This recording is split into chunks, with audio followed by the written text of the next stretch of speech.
Showboating Sports, guys. It's your man, Scott Free. Oh, man, we're going to talk to you guys about the Errol Spence and your Danis Ugas fight that's going down tonight on April the 16th. Man, we are so hyped. So before we get started, let me just say, if you're new to the channel, please subscribe to the channel, hit the notification bell icon, and because tonight we're going to probably go live on the fight if we can. I might do that. I got my event hall. I got to rent it out for a party, a big event. So not sure if I could break away from that and come back and do it, but I'm gonna try to break out, get somebody else to watch it, and get back, because I'm hosting the event. But anyway, guys, like I said, if you're new to the event, if you're new to this channel, make sure you hit like, subscribe, and share, and on to the fight prediction. So if you guys have been keeping up with this, tonight is April the 16th, and Errol Spence is going to fight Danis Ugas, and it's going down. Oh yeah, Gerald Slay said, "Hey, Spence by Carnage." Hey, I agree. So I'm gonna give you guys a brief fight down and a brief breakdown and a quick prediction. So I think that the fight is gonna start out quick because I think Earl is. I saw them at the press conference, and it looks like Earl was a little different in this press conference than normal press conferences. And the reason why I say that is because this time, it's been a rumor saying that Earl has been weight drained. I didn't see it. I see Earl came in at 146 and 2 ounces. I think that's what it was. But Earl looked really good. He didn't look depleted. And a lot of people think because you look a little skinny, it's you look a little drained. See, there's different kind of drains. There's a drain where you're dehydrated and you're trying to make weight, which is the best kind. Then there is your energy is drained. Your muscles are fatigued. They're drained because you lost a lot of muscle mass to make the fight weight. In this case, Earl has a nutritionist, and what the nutritionist did was they made sure at every time, at every part of Earl's fight camp, that Earl had exactly what he needed. He had to eat a certain amount of food, take on so many ounces of fluids every so many hours, which is perfect. So they did a gradual come down on that, right? And then now, if you look at the press conference, for those who haven't seen it or have seen it, you can go back and watch it. One of the biggest things you guys can take away from that is that Earl, after it was over with, did you see Earl have to go rehydrate real quick? Did Earl look like he was kind of tired? No, he didn't. Earl was actually walking around, and he went up top and talked to some of the commentators. He sat down and did a live interview, and he was like, "Man, I'm feeling good." He said, "My nutritionist got me feeling right, and I feel great." And he didn't look tired. And normally, as soon as a fighter gets off the scale, what's the first thing they do? They go get that Pedialyte. They start getting those fluids and start sipping on those fluids, getting back in there. But like I said, his nutritionist knew exactly what he needed. So that's the best kind of that's the best kind of form of making weight is when you dehydrate yourself, because then you just get those fluids out. And that's why they look so ripped and so vascular. You see every muscle that you can. And bodybuilders do that as well. And now the night after that, then they're going to start pumping protein in them. They'll start pumping fluids back in them, and they'll slowly, gradually do it to where it doesn't overload his body, to where his body is just trying to do this forcible food breakdown. So when you slowly do it, because I was a personal trainer, so what you do is every 2.5 hours, you put about 33 grams of protein, about 36 grams of protein, because that's what your body breaks down an hour. So you put down about 36 grams of protein, maybe a little bit higher, and then your body will break that down within 2 hours. So you want to do fish or chicken, something light, nothing red meat. And then you start putting those pastas back in you. Those pastas give you your energy back.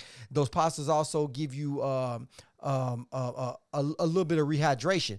Plus, then he'll start putting in the water. He'll start putting in the Pedialyte, that kind of stuff, to make sure those electrolytes are back, so his muscles and stuff won't be locking up. So that's one of the best things that I saw in Earl. A lot of people said that Earl was looking away because of that, but one of the things that I definitely saw with Earl was, as him and Ugas did a stare down, they looked at each other right in the eyes, right? So Earl looked at him. Ugas had a really death stare at him. But Earl, as you see, Earl doesn't seem bothered to me. He didn't seem bothered at all.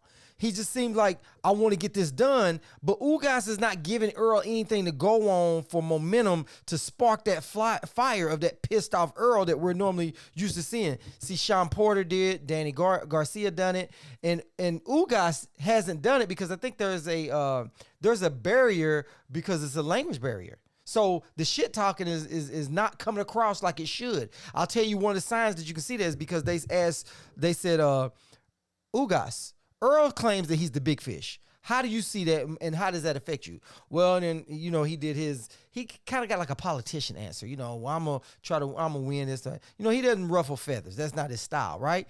And then they went back to Earl, and Earl says, he better than me, because I would have said, oh, he's the big fish, then I'm gonna fillet his ass. So that's what Earl wants to see. That's what most boxers want to see. But if you're not getting that banter coming back and forth, you're not gonna have it. So that answers that part of it. So with all that being said, I see the fight starting out first round. Earl is going to come straight out and get to it. Earl is not going to give Ugas enough time to set up and wait for that fight. Earl's going to bring the fight to Ugas right off the bat because Earl's conditioning is superb. You got to think, he fought 12 rounds with Sean Porter, and he did a fat camp. So he didn't get everything in shape like he needed to, right? So his fat camp is what he did. So he lost a lot of weight. So he was conditioned, but not totally conditioned like he would like to have been. Mikey Garcia had a fat camp on that. So his conditioning was good, but not like it should have been. He still threw 1,000 punches in that fight. So this fight right here, Earl knows I'm not tired. I got my power back.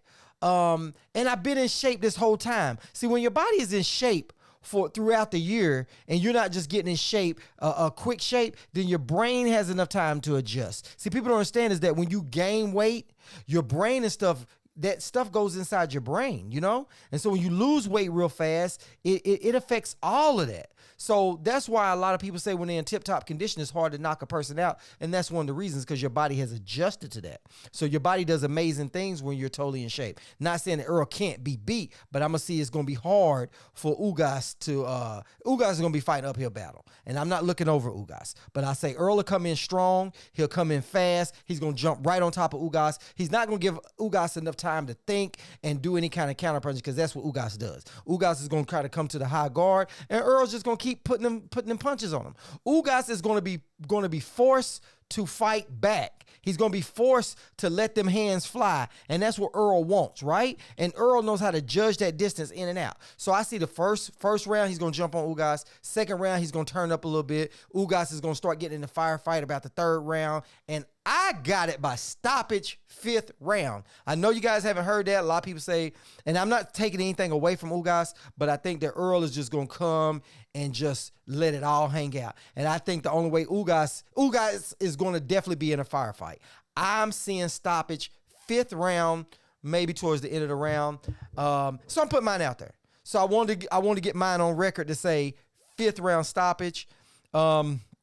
I hope Earl pulls this thing off. Like I said, I don't think that you can look past Ugas, but I'm saying fifth round, while everybody else is saying maybe 9th, 10th round, or they're saying, I've heard people say that's going to go to distance. I don't think it's going to go to the distance because I think Earl is going to jump right on him. I don't think Earl is going to be reckless. I think the only way it's going to make it past fifth round is if Ugas doesn't engage as much, but Ugas is a Cuban fighter. He's definitely going to engage, and he's definitely going to try to do that with Pacquiao, but I think it's going to be totally different with a bigger, faster, stronger fighter like Errol Spence, who's going to be relentless and who has a whole arsenal of weapons, plus he has a whole battery full of energy ready to come with it. Now, you guys got it. That's straight up no chaser. You guys give me your thoughts on that. And I'll see you guys around fight time because, like I said, I'm going to try to get back, do this live thing tonight. I'm not going to put it up because never know what this venue thing tonight at my company. We got this. I'm doing a rental thing, hosting a party. And so I might be able to break away a little bit, make sure that my clients there, that make sure that they're okay. And I'm gonna get on back to the house. I'm gonna have everything set up live so that way I can come through the door around. I'm trying to pull away around 11 o'clock, and that's specific time in Pacific time, and I'm gonna try to get back to the house and get in, sign on. So I'm not gonna have a real long fight party, but I am gonna go live. And like I said, I'm gonna have everything up and running. Just gotta hit the button and come on in. So till later on, guys, hit the like, subscribe, and share button. Hit the notification bell icon so when I do go live tonight, you guys will be the first one to see it and can join in on the fight party. So until then, guys, I'm out. Oh yeah. Let me your fight prediction down in the comment section. Whatever your fight prediction is, if it's going to go to distance or if it's going to be stoppage, by who and what round, put it in my comment section, and we'll talk about that around fight time and after the fight. So I'll see you guys later.